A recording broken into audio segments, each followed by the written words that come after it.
हमारा वेग वाला टॉपिक हो गया था। इसके अंदर हमने वेग के चारों प्रकारों का अध्ययन किया था, ताक्षणिक वेग, औसत वेग, समान वेग और असमान वेग। आज हम अध्ययन करेंगे त्वरण का। त्वरण का अध्ययन करेंगे, इंग्लिश में बोलते हैं एक्सेलरेशन।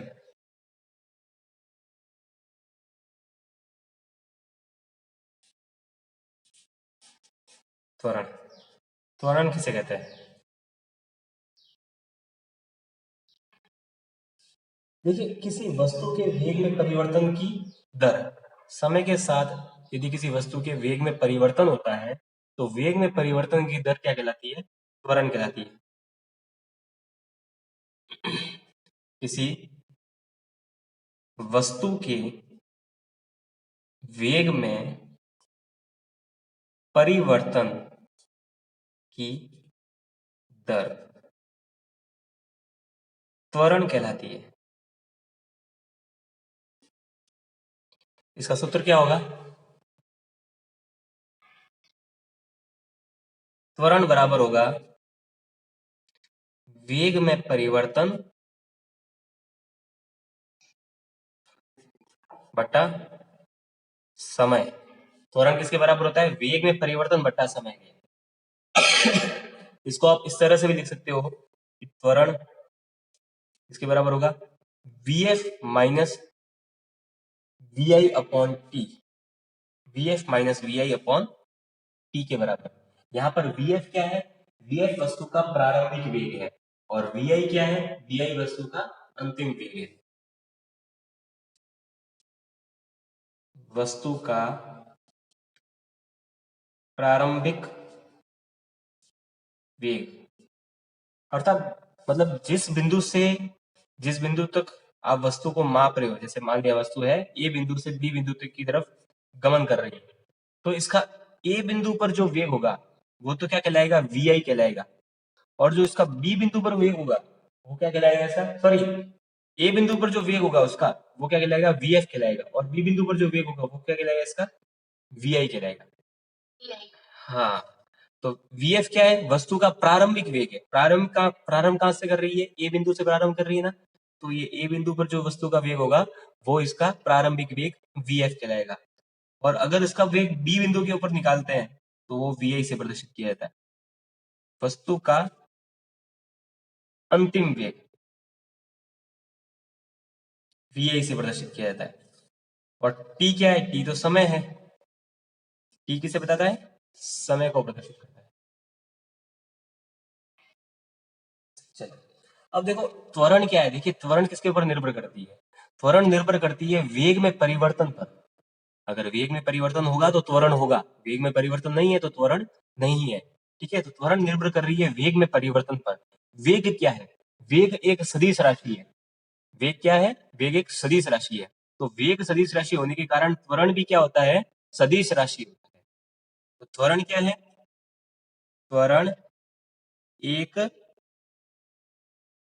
सदिश राशि है।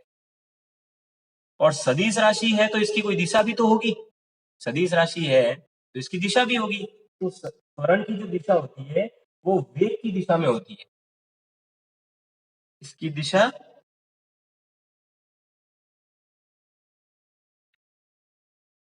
वेग की दिशा में होती है। त्वरण क्या है? त्वरण एक सदिश राशि है जिसकी दिशा क्या होती है? वेग की दिशा में होती है। देखिए, वस्तु का वेग जिस दिशा में होगा त्वरण भी उसी दिशा में होगा। आई बात समझ में? ठीक है, तो इस प्रकार से त्वरण की दिशा को प्रदर्शित किया जाता है। वस्तु के वेग की दिशा में ही त्वरण की दिशा होती है। चलिए, त्वरण के बारे में पढ़ लिया, कुछ और पॉइंट्स पढ़ लेता था। देखिए, त्वरण सदिश राशि होने के कारण त्वरण का मान धनात्मक हो सकता है, पॉजिटिव हो सकता है, नेगेटिव हो सकता है, ऋणात्मक हो सकता है और जीरो हो सकता है। हो सकता है। सदिश राशि होने के कारण त्वरण का मान क्या होता है? पॉजिटिव हो सकता है, नेगेटिव हो सकता है और जीरो हो सकता है। ये तीनों ही हो सकते हैं मान इसके। ऐसा नहीं है कि त्वरण का मान हमेशा धनात्मक ही रहेगा। त्वरण का मान धनात्मक, ऋणात्मक और शून्य भी हो सकता है।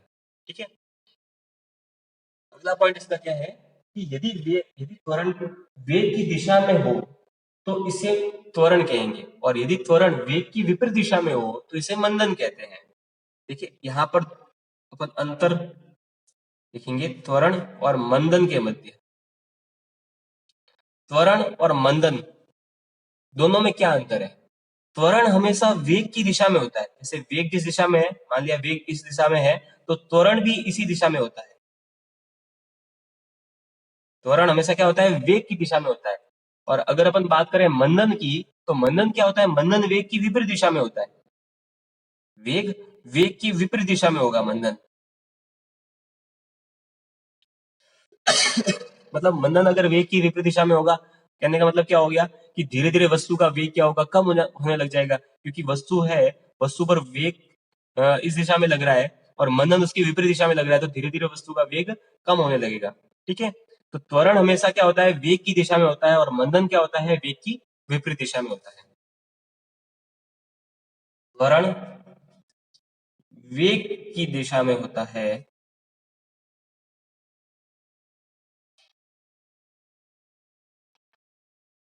जबकि मंदन वेग की विपरीत दिशा में होता है।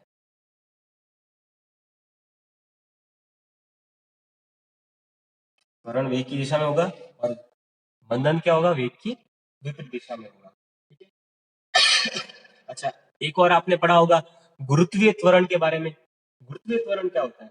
देखिए पृथ्वी है, प्रत्येक वस्तु को अपनी तरफ खींचती है। आपको पता है पृथ्वी क्या लगाती है? प्रत्येक वस्तु पर गुरुत्वाकर्षण बल लगाती है, जिसके कारण वो अपने आसपास की किसी भी वस्तु को अपनी तरफ आकर्षित करती है। ठीक है, अपनी तरफ खींचती है। तो वहां पर क्या होता है कि पृथ्वी का त्वरण होगा। पृथ्वी जब किसी वस्तु को अपनी तरफ खींचेगी तो वो पृथ्वी उस वस्तु पर क्या लगाएगी? त्वरण लगाएगी। और ये जो त्वरण होता है, इस त्वरण को अपन क्या कहते हैं? गुरुत्वीय त्वरण कहते हैं। पृथ्वी प्रत्येक वस्तु को अपनी ओर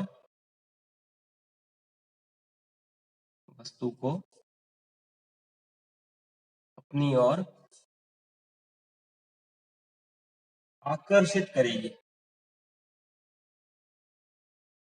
आकर्षित करती है। ठीक है, पृथ्वी क्या करती है? प्रत्येक वस्तु को अपनी ओर आकर्षित करती है, अर्थात पृथ्वी क्या लगा रही है? वस्तु पर त्वरण लगा रही है। तो ये जो पृथ्वी का जो त्वरण होगा वो क्या कहलाता है? गुरुत्वीय त्वरण कहलाता है।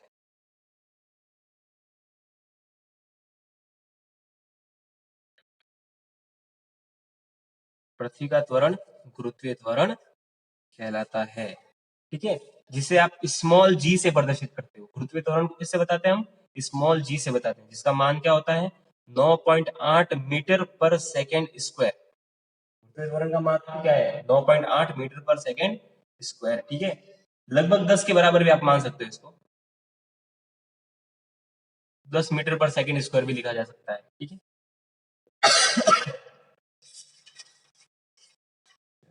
आगे बढ़ते हैं।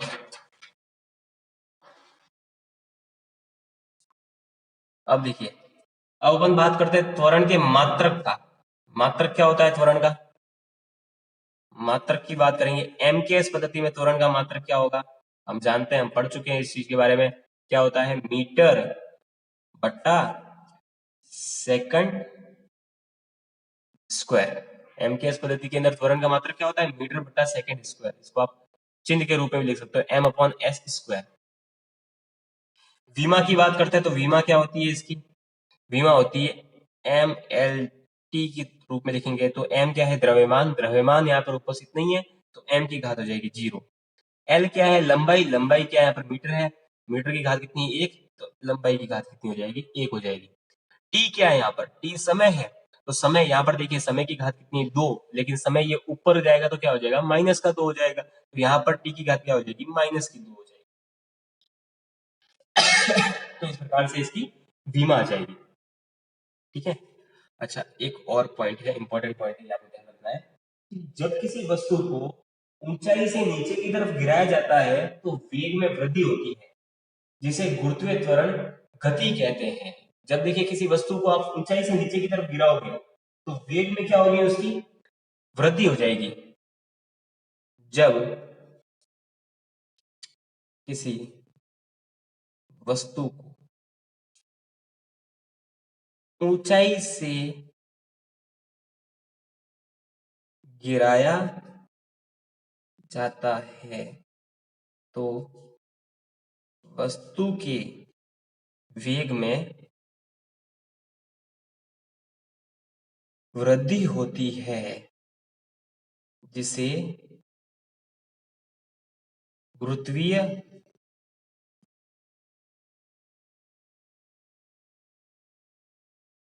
त्वरण कहते हैं। ये क्या है, गुरुत्वीय त्वरण। और गुरुत्वीय त्वरण है, त्वरण की बात देखिए, वस्तु है, वस्तु को आप ऊपर से नीचे की तरफ गिरा रहे हो, और अगर आप गिरा भी रहे हो तो उसका वेग भी होगा, ठीक है। इसके साथ ही पृथ्वी द्वारा, ये पृथ्वी है, ठीक है, पृथ्वी द्वारा भी वस्तु को नीचे की तरफ खींचा जाएगा, अपनी तरफ आकर्षित किया जाएगा, ठीक है। तो पृथ्वी द्वारा इसके ऊपर त्वरण भी लगेगा, गुरुत्वीय त्वरण भी लगेगा, ठीक है। पृथ्वी क्या करेगी, वस्तु को अपनी तरफ आकर्षित करेगी। और ये देखिए दोनों ही दिशाएं क्या है, वेग की दिशा में। जो त्वरण लग रहा है पृथ्वी के द्वारा वस्तु के ऊपर, वो भी वेग की दिशा में लग रहा है। और वस्तु है वो ऊपर से नीचे की तरफ आ रही है, तो उसका खुद का भी कुछ वेग होगा, उस वेग से वो नीचे की तरफ गमन करेगी। तो वो भी वेग देखिए दोनों ही एक ही दिशा में उपस्थित है। तो इसीलिए हमने गुरुत्वीय त्वरण की बात की है। और अगर आप किसी वस्तु को पृथ्वी से ऊपर की तरफ फेंकते हो, पृथ्वी से आप ऊपर की तरफ फेंकते हो, तो उसका वेग की दिशा इस तरफ होगी, और पृथ्वी उसके ऊपर बल लगाएगी, उसकी दिशा इस तरफ होगी, ठीक है। तो ये जो आपका पृथ्वी द्वारा उस वस्तु पर बल लग रहा है वेग की विपरीत दिशा में, इसे हम क्या कहते हैं, गुरुत्वीय मंदन कहते हैं। क्योंकि ये देखिए वेग की विपरीत दिशा में पृथ्वी बल लगा रही है, यहाँ पर वेग की ही दिशा में पृथ्वी बल लगा रही है। अगर वेग की दिशा में बल लगाती है तो गुरुत्वीय त्वरण कहलाता है, और वेग की विपरीत दिशा में अगर पृथ्वी बल लगाती है तो क्या कहलाता है, गुरुत्वीय मंदन। जब किसी वस्तु को ऊंचाई से गिराया जाता है तो वस्तु के वेग में वृद्धि हो जाती है, जिसे हम क्या कहते हैं, गुरुत्वीय त्वरण कहते हैं। और जो कि देखिए आप वेग की दिशा में ही लग रहा है। और अगर आप वस्तु को नीचे से ऊपर की तरफ फेंकते हो तो वो वेग की विपरीत दिशा में हो जाता है। पृथ्वी द्वारा उस वस्तु पर लगने वाला बल फिर वेग की विपरीत दिशा में लगेगा, तो वेग की विपरीत दिशा में बल लगेगा तो क्या कहलाएगा, वो गुरुत्वीय मंदन। क्योंकि मैंने आपको बताया है कि मंदन क्या होता है, मंदन है वो वेग की विपरीत दिशा में लगता है, और त्वरण हमेशा क्या लगता है, वेग की दिशा में लगेगा, ठीक है। तो इससे आप गुरुत्वीय मंदन की बात कर सकते हैं। गुरुत्वीय मंदन क्या होगा, गुरुत्वीय मंदन क्या होगा कि जब किसी वस्तु को पृथ्वी की सतह से ऊपर की ओर फेंका जाता है तो वस्तु के वेग में कमी आती है, जिसे हम क्या कहते हैं, गुरुत्वीय मंदन कहते हैं। क्योंकि देखिए वस्तु के वेग में कमी तो आएगी, एक बार में तो उसका देखिए वेग होगा, लेकिन धीरे धीरे क्या होगा, पृथ्वी है उसको विपरीत दिशा में बल लगा रही है, जिसके कारण उसका वेग धीरे धीरे क्या होने लगेगा, कम होने लगेगा, ठीक है। तो वेग में क्या होगी, एक टाइम के बाद में कमी आने लगेगी। जब किसी वस्तु को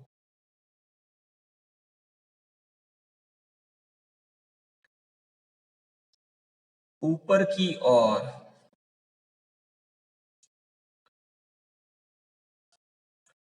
उछाला जाता है तो वस्तु के वेग में कमी आती है। वस्तु को ऊपर से नीचे की तरफ गिराओगे तो वस्तु के वेग में वृद्धि होगी, क्योंकि वेग की दिशा और गुरुत्वाकर्षण बल की दिशा एक ही दिशा में है, ठीक है। और वस्तु को जब आप धरातल से ऊपर की तरफ फेंकते हो तो उसके वेग में कमी आएगी, क्योंकि वेग की दिशा और गुरुत्वाकर्षण बल की दिशा विपरीत दिशा में है, ठीक है। कमी आती है, जिसे हम क्या कहते हैं, गुरुत्वीय मंदन कहते हैं। तो ये अंतर होता है मंदन और त्वरण के अंदर, गुरुत्वीय मंदन, गुरुत्वीय त्वरण। एग्जाम में आ सकती है एक नंबर की परिभाषा, गुरुत्वीय मंदन किसे कहते हैं या गुरुत्वीय त्वरण किसे कहते हैं, या मंदन और त्वरण में अंतर क्या है। तो बस यही आपको ध्यान में रखना है। अगर वेग की दिशा में कोई बल लग रहा है तो वो उसका क्या कहलाएगा, त्वरण कहलाएगा। और वेग की विपरीत दिशा में अगर कोई बल लगता है तो वो क्या कहलाएगा, उसका मंदन कहलाएगा।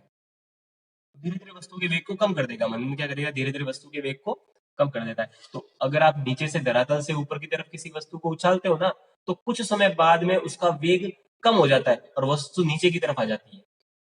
ठीक है, वो गुरुत्वीय मंदन के कारण होता है।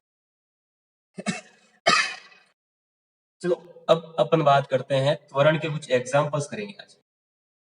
त्वरण का पहला एग्जांपल लेते हैं कि किसी गतिशील वस्तु के वेग से, माना कोई वस्तु है वो 10 मीटर प्रति सेकंड के वेग से गति कर रही है, सीधी रेखा में गति कर रही है। ठीक है, तो 5 सेकंड के बाद त्वरण क्या होगा?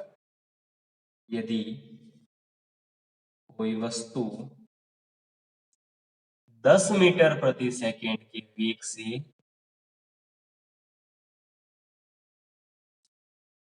गति कर रही है, तो 5 सेकंड के बाद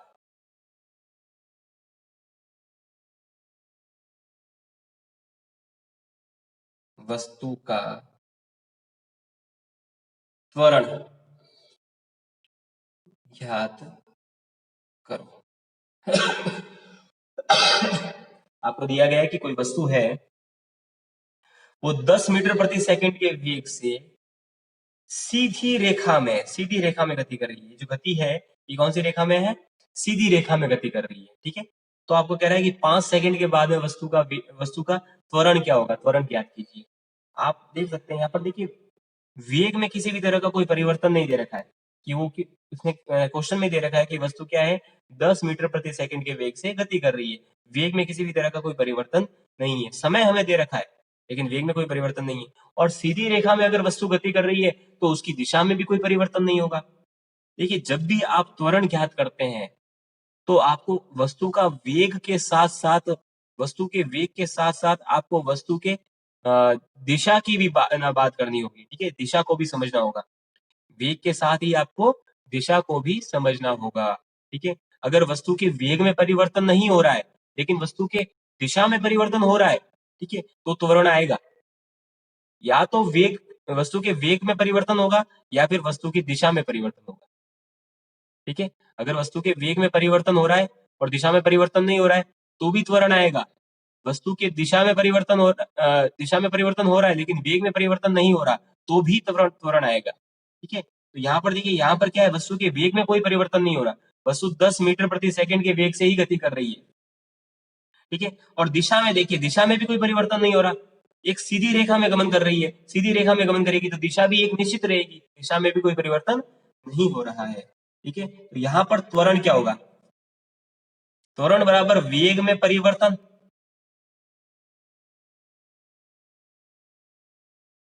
बटा समय। वेग में परिवर्तन क्या है? प्रारंभिक वेग क्या है वस्तु का? 10 मीटर प्रति सेकंड, तो प्रारंभिक वेग 10 लिख लिया। ठीक है, अच्छा किस दिशा में? मैंने मान लिया कि ये पूर्व दिशा की तरफ है तो इसको मैंने मान लिया आई कैप लिख लिया, 10 आई कैप माइनस अंतिम वेग क्या है वस्तु का? अंतिम वेग भी कितना है? 10 मीटर प्रति सेकंड, और वो भी कितना होगा? वो भी किसी दिशा में होगा, पूर्व दिशा में होगा, तो उसका भी आई कैप आ जाएगा। नीचे क्या आ जाएगा? समय। 10 आई कैप माइनस 10 आई कैप मतलब क्या हो जाएगा? 0। ठीक है, समय कितना लगा? 5 सेकंड समय लगा। ठीक है, तो 5 लिख लिया। 10 आई कैप माइनस 10 आई कैप क्या हो जाएगा? 0, और नीचे क्या है? 5, तो क्या आ जाएगा? त्वरण हमारा क्या आ जाएगा? 0। अगर वस्तु के वेग में परिवर्तन नहीं हो रहा है, वेग मतलब क्या हो गया? उसका परिमाण हो गया। ठीक है, वस्तु के वेग में परिवर्तन नहीं हो रहा है और साथ ही उसकी दिशा में भी कोई परिवर्तन नहीं हो रहा है, तो त्वरण हमेशा क्या रहेगा? 0। यहाँ पर ना तो वस्तु के वेग में परिवर्तन हो रहा है और ना ही वस्तु की दिशा में कोई परिवर्तन होगा। ठीक है, तो हमारा त्वरण क्या आ जाएगा? यहाँ पर 0 आ जाएगा। आई बात समझ में? इसी तरह का एक और क्वेश्चन करते हैं हम।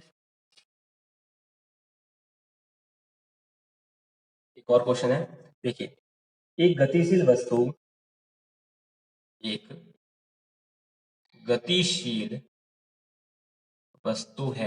गतिशील वस्तु 10 मीटर प्रति सेकंड के वेग से 10 मीटर प्रति सेकंड के वेग से गतिशील वस्तु 10 मीटर प्रति सेकंड के वेग से पूर्व की ओर गति कर रही है। पूर्व की ओर सॉरी पूर्व की ओर गति कर रही है। ठीक है, 5 सेकंड बाद वह उत्तर दिशा में मुड़ जाती है। 5 सेकंड बाद वह उत्तर दिशा में मुड़ जाती है।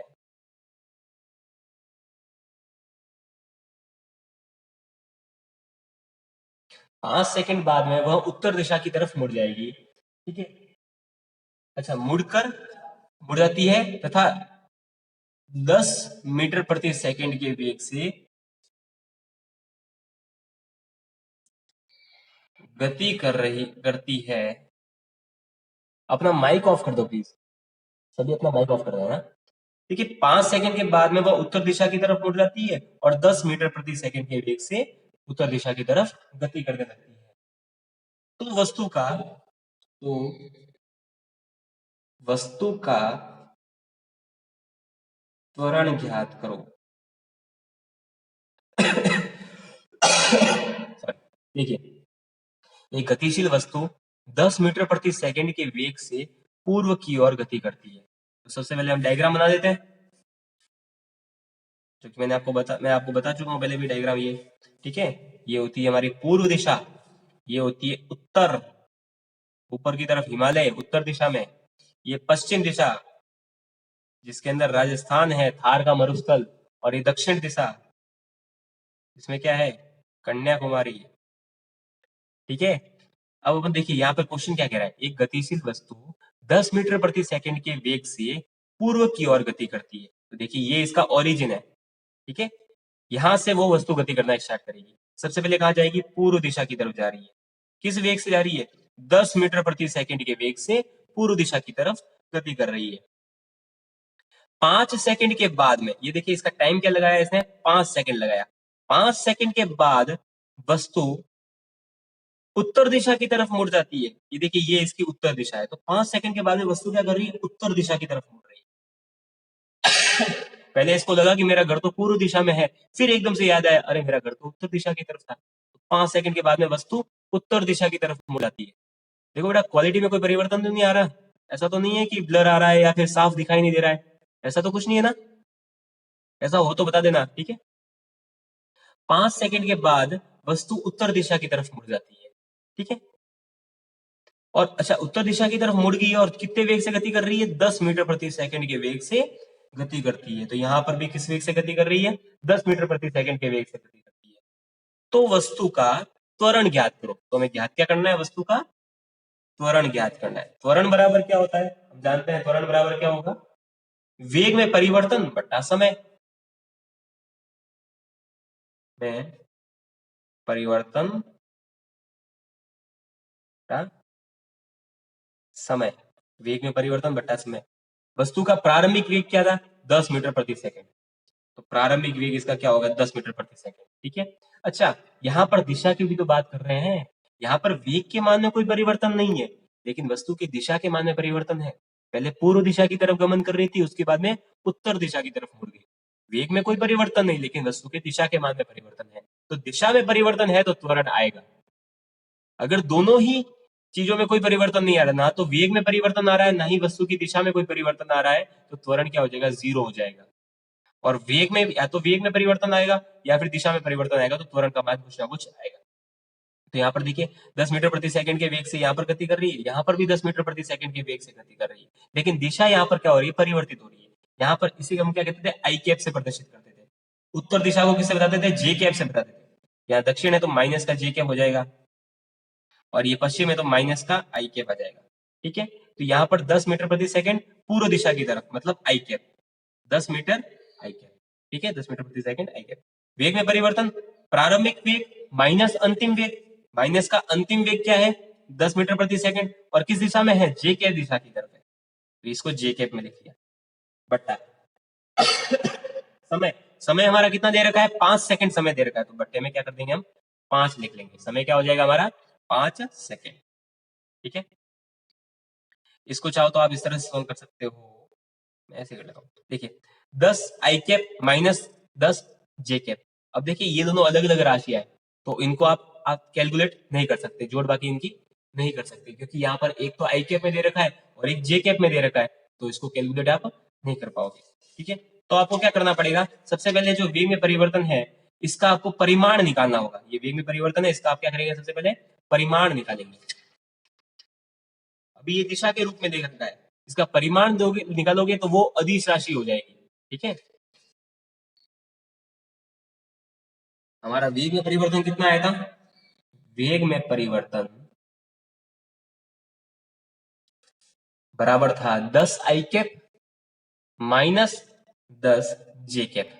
ठीक है, तो अब इसका परिमाण निकालेंगे तो परिमाण क्या निकलेगा, परिमाण आएगा, देखिए आई कैप के गुणांक में क्या है, 10 है, तो 10 का स्क्वायर प्लस जे कैप के गुणांक में क्या है, माइनस का 10, तो माइनस के 10 का स्क्वायर और अंडर रूट, ये आता है परिमाण।